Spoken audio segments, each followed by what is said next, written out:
बोलो अपको एजेन्ट कसरी बनिने। आजको यस भिडियोमा म कुशल स्यामसङ तपाईहरुलाई म आफू बोलो लाइफमा एक एजेन्ट बनेर तपाईहरुलाई पनि कसरी एजेन्ट बन्न सक्नुहुन्छ सम्बन्धी यस भिडियोमा पूरा जानकारी गराउन गइरहेको छु।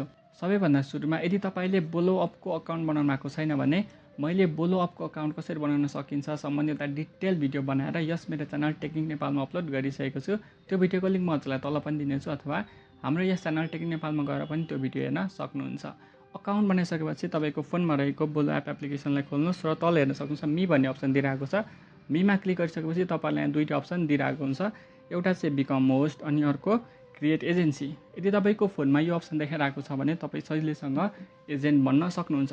अब एजेन्ट बन्नको लागि तपाईहरुलाई एउटा एजेन्सी लिंक चाहिने हुन्छ जुन म तपाईहरुलाई तल कमेन्ट बक्स अनि डिस्क्रिप्सन बक्समा दिनेछु र तपाई त्यहाँ चेक गर्नुहुन्छ भने दुईवटा लिंक तपाईले पाउन सक्नुहुन्छ।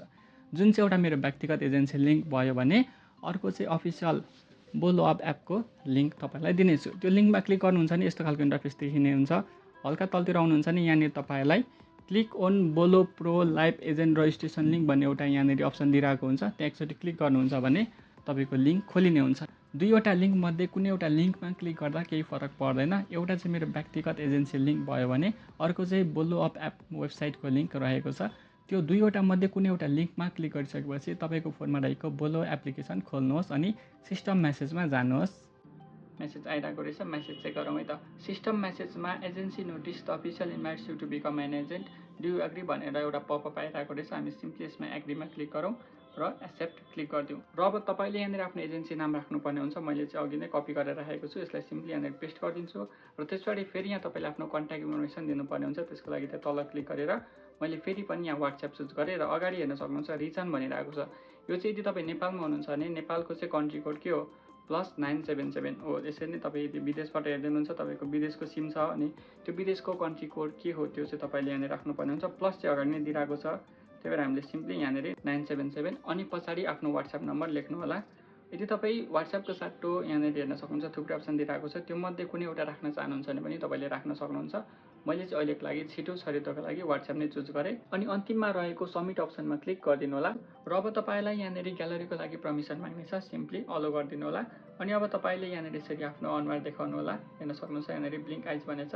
जे लेखेको छ यसरी तपाईले फलो गर्दै आफ्नो फेस भेरिफाई गर्न सक्नुहुन्छ अनि तपाईको नि सजिलैसँग यसरी फेस एप्रुभ भइहाल्छ। अब तपाईले यहाँदेखि आफ्नो एजेन्सी रुम पनि क्रिएट गर्न सक्नुहुन्छ, अरू होस्टरलाई इन्भाइट गर्न सक्नुहुन्छ अथवा एजेन्सी ड्यासबोर्ड पनि यहाँदेखि चेकआउट गर्न सक्नुहुन्छ। म अहिलेको लागि एकचोटि ब्याक आएँ र अगाडि नै दिएको बिकम होस्ट अनि क्रिएट एजेन्सी त्यो दुईवटा अप्सन थियो। त्यो दुईवटा अप्सन हराएर यहाँनिर अहिले नयाँ एजेन्ट अप्सन आइसकेको छ र तपाईहरु पनि अब यसरी सजिलैसँग बोलो अपमा आफू एजेन्ट बन्न सक्नुहुन्छ। अथवा तपाईँ मेरो एजेन्सी जोइन गर्न चाहनुहुन्छ भने म हजुरलाई मेरो एजेन्सी आइडी यहाँ स्क्रिनमा दिनेछु। यो आइडी हालेर तपाईँ सजिलैसँग मेरो एजेन्सीमा जोइन गर्न सक्नुहुन्छ। अनि तपाईहरुलाई बोलो अप सम्बन्धी कुनै एउटा समस्या छ भने तल दिएको कमेन्ट बक्समा आफ्नो समस्या लेख्न सक्नुहुन्छ अथवा हाम्रो च्यानल टेक्निक नेपालमा गएर पनि त्यहाँ रहेको बोलो अप सम्बन्धी सम्पूर्ण भिडियोहरू चेकआउट गर्न नबिर्सनुहोला।